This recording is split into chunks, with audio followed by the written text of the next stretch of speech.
ఉద్యోగ వృత్తి కావచ్చు, లేకపోతే ఉద్యోగ నోటిఫికేషన్స్ కావచ్చు, లేకపోతే అశోక్ నగర్ చౌరస్తా మీద వీపురు వాళ్ళు కొట్టిన రేవంత్ రెడ్డి సర్కార్ కావచ్చు, సమాధానం ఎట్లా చెప్తారు? అశోక్ నగర్ చౌరస్తాలో వీపురు వాళ్ళు కొట్టిన ఈ సర్కార్ గురించి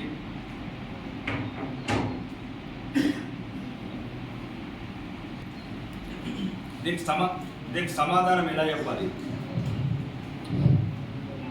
ఈ రేవంత్ రెడ్డి సర్కార్కు సరైన దిమ్మ తిరిగే సమాధానం చెప్పాలంటే మీరు ఇప్పుడు తీసుకునే నిర్ణయం ఈ సర్కార్ చెప్పపెట్టు కావాలి.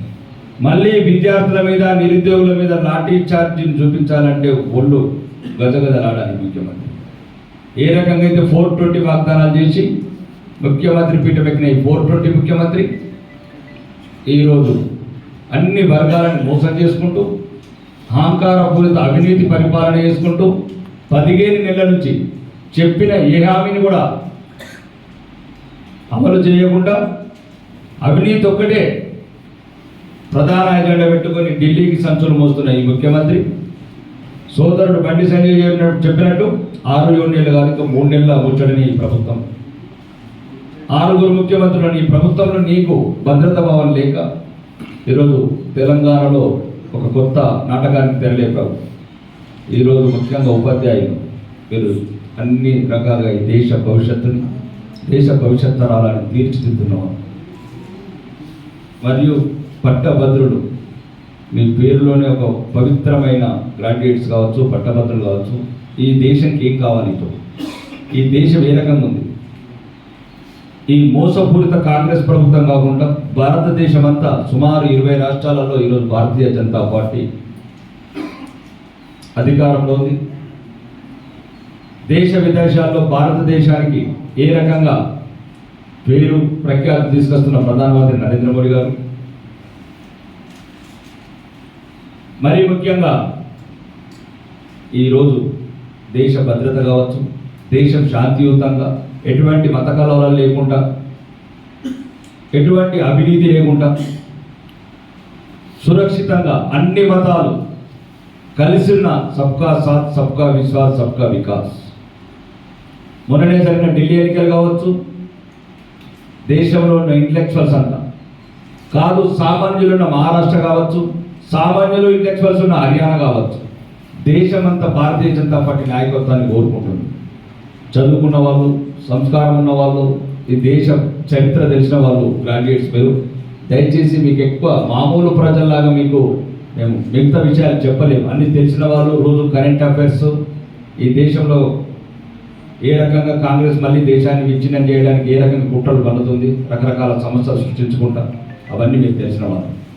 మళ్ళీ ఒకవేళ ఇప్పటికే రాష్ట్రంలో 400 మంది రైతులు ఆత్మహత్యలు చేసుకున్నారు, 57 మంది హాస్టల్ విద్యార్థులు ఆత్మహత్యలు చేసుకున్నారు, 100 మంది ఆటో డ్రైవర్లు ఆత్మహత్యలు చేసుకున్నారు, చేనేత కార్మికులు ఆత్మహత్య చేసుకున్నారు. మీ పవిత్రమైన ఓటు ఈ పాములకు వేస్తే మళ్ళా విషం కలుగుతుంది. మీరు తీసుకునే నిర్ణయం ఈరోజు తెలంగాణ సమాజానికి శాపంగా మారుతుంది. ఒకవేళ కాంగ్రెస్, ఈ రేవంత్ రెడ్డి వాళ్ళ మోసపూరిత వాగ్దానాలకు ఇట్లా ఏమన్నా మీరు ప్రలోభాలకు లోనే ఇటువంటి క్షణిక ఆవేశంలో నిర్ణయం తీసుకుంటే ఈ సమాజం చాలా నష్టపోవాల్సి వస్తుంది, తెలంగాణ సమాజం. కాబట్టి మీ అందరూ ఈ దేశం గురించి, ఈ ధర్మం గురించి, మరీ ముఖ్యంగా తెలంగాణ రాష్ట్రం గురించి ఈ సందర్భంగా అడుగుతున్న రేవంత్ రెడ్డి గారు, మీరు అధికారంకి వచ్చి సుమారు 2 లక్షల కోట్ల అప్పు, 2,50,000 కోట్ల రాష్ట్ర ఆదాయం, సుమారు 4,50,000 కోట్లు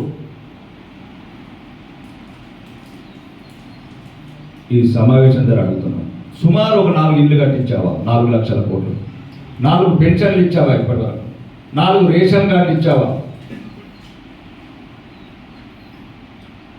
ఉద్యోగులకి ఎన్ని డిఏలు ఇచ్చావు? నిరుద్యోగులకు మీరు ఎప్పుడో ఎంతసేపు పాత కంప్లీట్ అయిన ఉద్యోగులకు కూడా కొత్త వాళ్ళకి ఇచ్చావు. నిరుద్యోగ వృత్తి 4,50,000 కోట్లు అవినీతి, అరాచకము, అన్యాయం తప్ప ఈ తెలంగాణలో ఏం లేదు. ఈ రేవంత్ రెడ్డికి మరీ ముఖ్యంగా ఆ మంత్రివర్గానికి కావచ్చు, ఆ ప్రభుత్వానికి కావచ్చు సమాధానం చెప్పాలంటే, సామాన్యుల వైపు మీరు స్ఫూర్తిగా నిలవాలంటే ఈరోజు తెలంగాణ సమాజం కూడా మీ వైపు చూస్తుంది. పట్టభద్రుల వైపు, ఉపాధ్యాయుల వైపు. ఎందుకంటే సామాన్యులైనే సుమారు జరిగిన ఎన్నికలలో 77 లక్షల ఓట్లేసి 36% ఓట్లేసి 8 మంది పార్లమెంటు సభ్యుల్ని పార్లమెంటుకు పంపించి ఈరోజు దేశంలో నరేంద్ర మోడీకి ఒక దృఢమైన మద్దతు పలికిన ఈ తెలంగాణ సమాజం మీ వైపు చూస్తుంది. కాబట్టి మీరు దయచేసి సామాన్యులకు స్ఫూర్తిగా ఉంటారని ఉండాలని విద్యార్థులకు ఉపాధ్యాయులకు కావచ్చు, నిరుద్యోగులకు కావచ్చు, పట్టభద్రులకు కావచ్చు, మీ గొంతుకై మీ సమస్యల మీద గొంతెత్తే వాళ్ళు ఇది భారతీయ జనతా పార్టీ అభ్యర్థులైన